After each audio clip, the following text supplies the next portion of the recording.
In 2012, the 200 Duke from KTM changed the landscape for the Indian motorcycling enthusiast forever. And a year and a half later, KTM and Bajaj are all set to change the landscape all over again. This time with the 390 Duke. The 390 Duke is based off the 200 Duke, so it looks identical except for the graphics. And its dimensions are the same too since it shares the chassis. But the 373cc motor, KTM insists, is 95% different from the 200 Duke. This motor develops 43 bhp, which is almost twice that of the 200 Duke. And at the same time, this motorcycle weighs only about 17 kilograms more. Now that Bajaj and KTM has launched the 390 Duke here in India, just like every other enthusiast, I'm itching to ride this pocket rocket. So the 390 Duke is a potent motorcycle, but KTM and Bajaj have made sure that it is suited for the Indian conditions as well.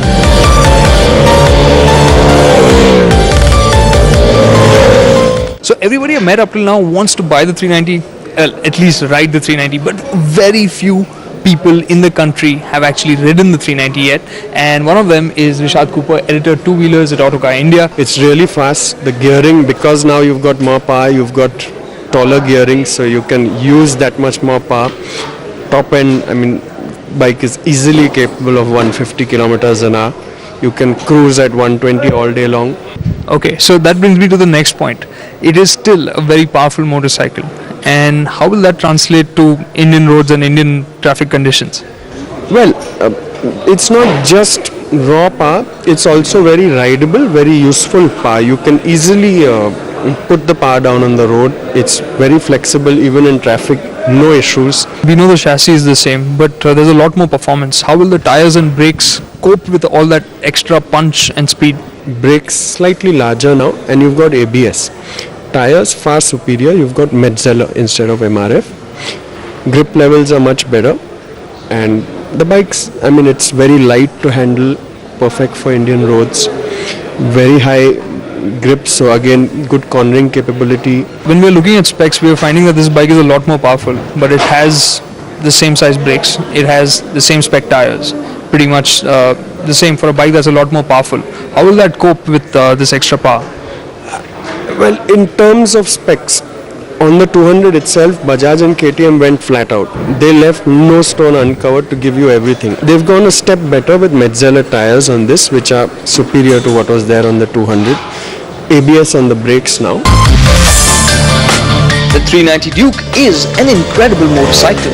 And what makes it all the more astounding is that Bajaj and KTM have launched it at a price of 1.8 lakh rupees ex-showroom Delhi. And while that is being dubbed as an introductory price, Bajaj is in no hurry to change it. It is an introductory price, but we do not have any firm plans to increase it, either time-wise or volume-wise. We will see as it goes. The economies of scale which Bajaj enjoys with its vendors because of its large volumes, that gets passed on to the KTM.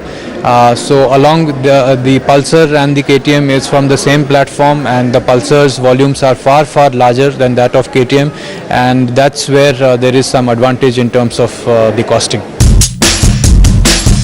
And sitting in the wings is the fared version of the 390 Duke. But for that, you'll have to wait a few months. Next calendar year, it's difficult to put a date to it, is when the fared versions would come in. Bajaj has also unveiled a host of accessories and add-ons for the 390 Duke.